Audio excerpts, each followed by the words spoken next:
गुरु प्यारी सास संगत जी, राधा स्वामी।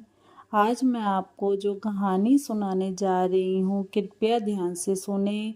एक बार एक सेवा जत्था ब्याह सेवा पर गया हुआ था।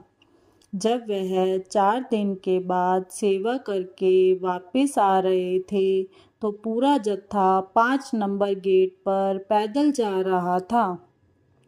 उनमें एक सेवादार ऐसा था जिसका पैर खराब था। उसको चलने में थोड़ी मुश्किल होती थी।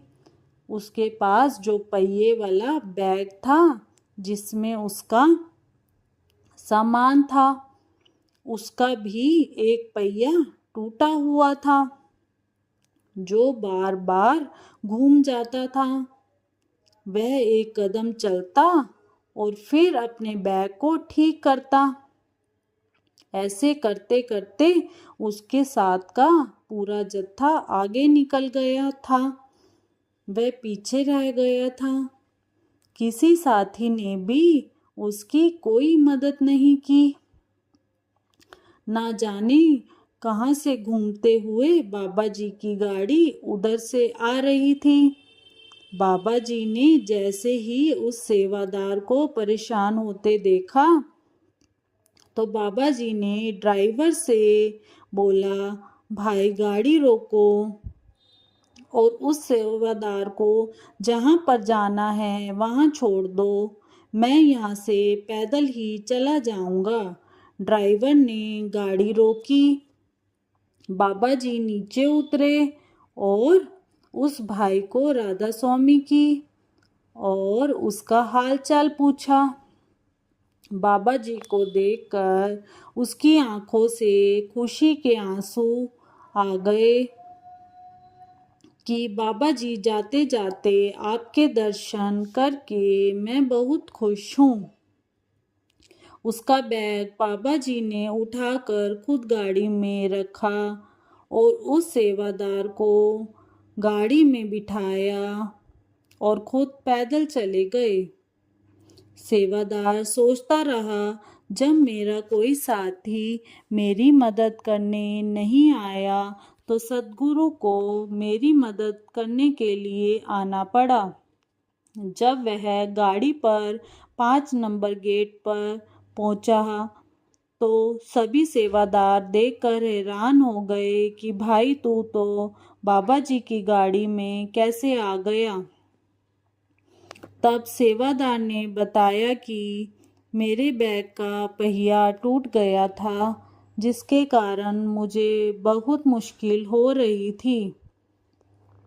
पता नहीं कहाँ से बाबा जी आ गए, मुझे दर्शन दिए और गाड़ी में बिठाकर ड्राइवर को बोला कि इसको जहाँ पर जाना है छोड़ दो।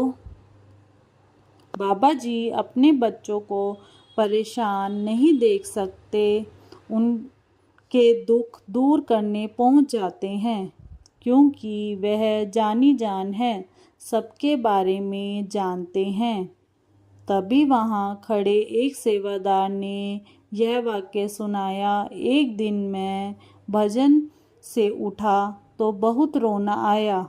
उस वक्त की याद आ गई जब स्वामी जी महाराज सामने बैठकर सत्संग फरमाते थे, अपने हाथों से प्रसाद देते थे, मेहर का हाथ सिर पर रखते थे, प्रेम और दया मेर सहित बात करते हुए दुनियावी व रूहानी हर तरह की अर्जी सुनते थे।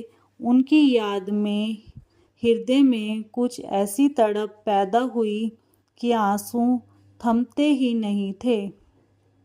दिल से ठंडी आ निकल रही थी कि हाय, अगर एक बार वह मोहिनी मूरत फिर प्रत्यक्ष आकर दर्शन दे दे तो चरणों में तन मन न्यौछावर कर दूं।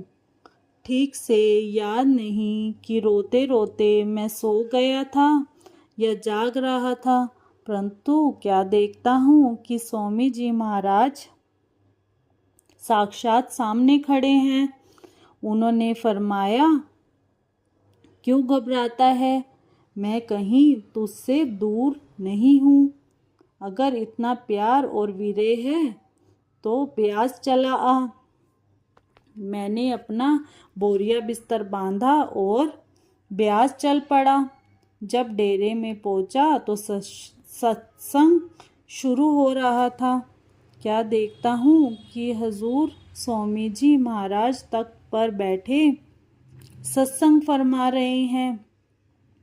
वही तेजस्वी आंखें, वही हंसता हुआ मुखड़ा, वही रसीली आवाज और सिर पर तीलेदार टोपी। मुझे देखकर फरमाया, तुम आ गए, बहुत अच्छा किया। वह प्रेम पूर्वक आवाज़ सुनकर मेरा हृदय फूला ना समाया, आंखों में आंसू आ गए, चित्त प्रेम से गदगद हो गया। मैंने जाकर अपना शीश उनके चरणों पर रख दिया। स्वामी जी महाराज ने हमेशा की तरह अपने हाथ मेरे सिर पर रख दिया। जब मैंने सर उठाया तो देखा कि हजूर महाराज सावन सिंह जी बैठे हैं। तब समझ में आया कि किस तरह स्वामी जी महाराज ही इस रूप में काम कर रहे हैं। हैरान था कि हम क्या समझते थे और क्या पाया। तब से यही हूँ, अब जाना भी कहाँ था। ऐसे ही महाराज चरण सिंह जी के जाने के बाद संगत को बाबा जी में उनकी झलक दिखाई देती है, क्योंकि यह उन्हीं का रूप है। दूसरे सेवादार को भी बड़े महाराज की बात याद आ गई। वह भी कहने लगा कि एक दिन जब बड़े महाराज जी बाबा जी के पास आए तो वह मंडली गांव के 2 जाट से सत्संगियों से मिला। मच्छर उनका नाम था, मच्छर और रामदीता। वे अच्छे प्रेमी थे। जब तक सुबह उनको अंदर गुरु के दर्शन ना होते वे काम को हाथ ना लगाते। जो प्रेमी हो गुरु भी उनकी देखभाल करता है, कभी कभी आजमाइश भी करता है। उन्होंने अपने खेतों में मक्का बोया हुआ था। उस दिन कुएं से खेतों को पानी देने का उनकी बारी थी। रामदीता ने कहा, मच्छर आज महाराज जी के दर्शन नहीं हुए। मच्छर ने जवाब दिया, मुझे भी नहीं हुए, लेकिन अगर आज पानी ना दिया तो मक्का सूख जाएगा। रामदीता बोला, सूख जाएगा तो गुरु का सूख जाएगा। और दोनों फिर भजन पर बैठ गए। 1 घंटे के बाद महाराज जी के दर्शन हो गए।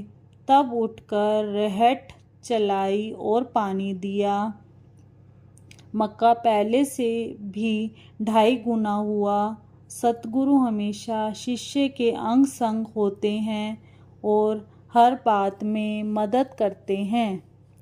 ऐसे सभी सेवादार अपने सतगुरु का शुक्र करते हुए अपनी मंजिल की ओर चल दिए। जब परमात्मा चाहता है कि कोई आत्मा घर लौट आए तो वह उसके अंदर अकेलेपन की भावना जगा देता है, जिससे आत्मा को प्रतीत होता है कि वहाँ उसका कुछ खो गया है। परमात्मा का आत्मा को याद दिलाने का यह एक ढंग है कि उसका असली घर संसार में नहीं, प्रकाश के सागर सचखंड में है। राधा स्वामी।